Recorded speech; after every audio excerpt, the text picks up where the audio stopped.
Okay, hi Veronica. I can see your essay here. I've had a look through it and it looks very, very good. Okay, let's start at the top. A lively common room. So the good title, and it sets the pace for the essay. I see also used subheadings here, perfect, and also the bullet points, which are all and some number points as well.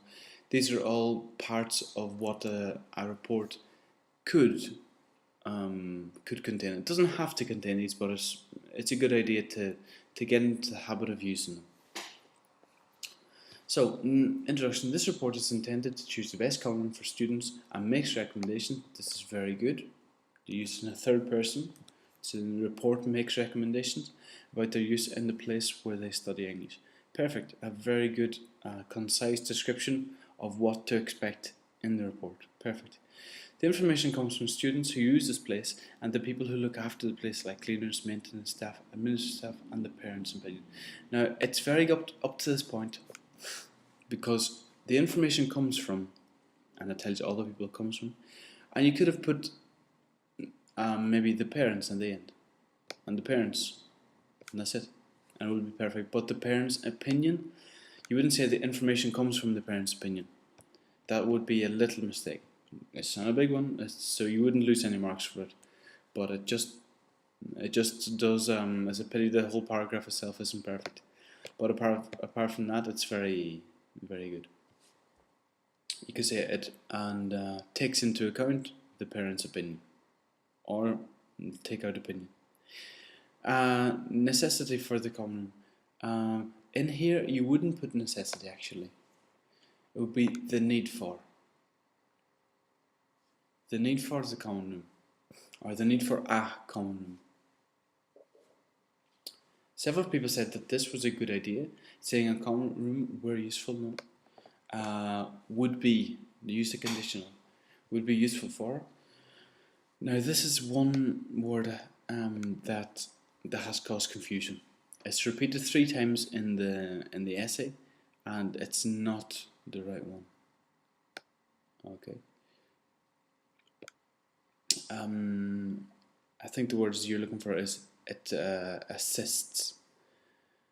It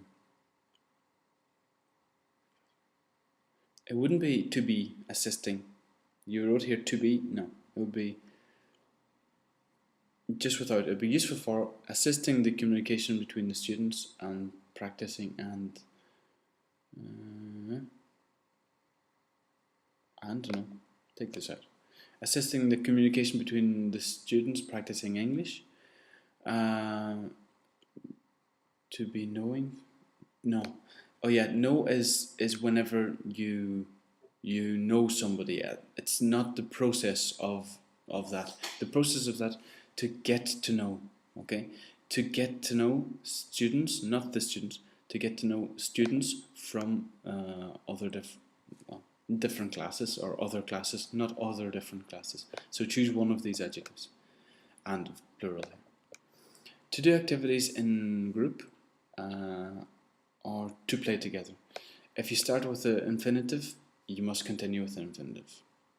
You could, because you put for at the start and 2 points, you could easily do doing activities group or playing together. But it doesn't seem very bad to say to do activities in group or to play together. Either of those two, but use the same one, the gerund or the infinitive. Okay, improving the common room.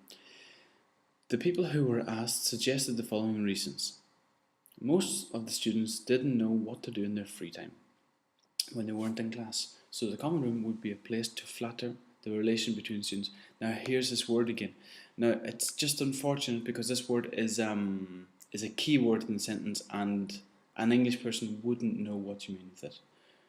To help the relations, the relations between students, not the students. Okay. They could find information about events, parties, trips, and scholarships on the notice board, which would be, or could be, or might be on the bottom of the common room. Now, at the bottom isn't the right one. At the back of the common room. They could play different types of table games. No, board games, which, again, the condition, which would be in a cupboard in the corner of the common room. Recommendations. I would seem that having, I would seem, no, it would seem that having a common room where students study English is the best idea to learn more English and help. In this case, it wouldn't be the gerund, not helping, but help, and would help the communication. And again, no the here. Okay, Veronica, despite it looking like there's a lot of mistakes, the mistakes that you would lose marks for are few.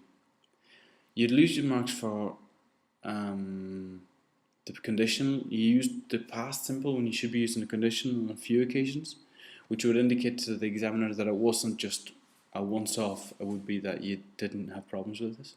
And this word, unfortunately, would give people who read this it would cause confusion in the mind. So this you would lose big points for. Okay, and again here and at the bottom. So a very good essay, despite all of these little mistakes, because the languages, the sentences used were very good. An example: the people who were asked suggested the following reasons. This is a very complete, perfect sentence, and it shows that you are using English at the first certificate level. At the start, this whole introduction was perfect, really. So these things are very good, and these would bring your marks up. I would give you a high pass. I would give you an 8 out of 10 for that. Okay. So the all points covered. Yes. Use synonyms when using language. Well, I don't think there was much language to use, but I presume you did. Relevant vocabulary. Very much so. Yes. Well organized. Yes. Effective reader. Yes. Apart from the confusions. Linkers well used. You didn't use a lot of linkers, like whereas, however. Maybe this is something you could work on, to use more of these linkers. I think at the start of the year I give you a sheet of linkers. Try to use them a little more, although it's not, and this one is not very, it's not very important. Appropriate register, yes. It's neutral, it's a report, neutral form in English. And advanced languages, yes, I would give you all this. So I give you an 8 in total. So fix those mistakes, and nothing else. And we'll see you the next day. Okay, right. See you, Veronica. Bye bye.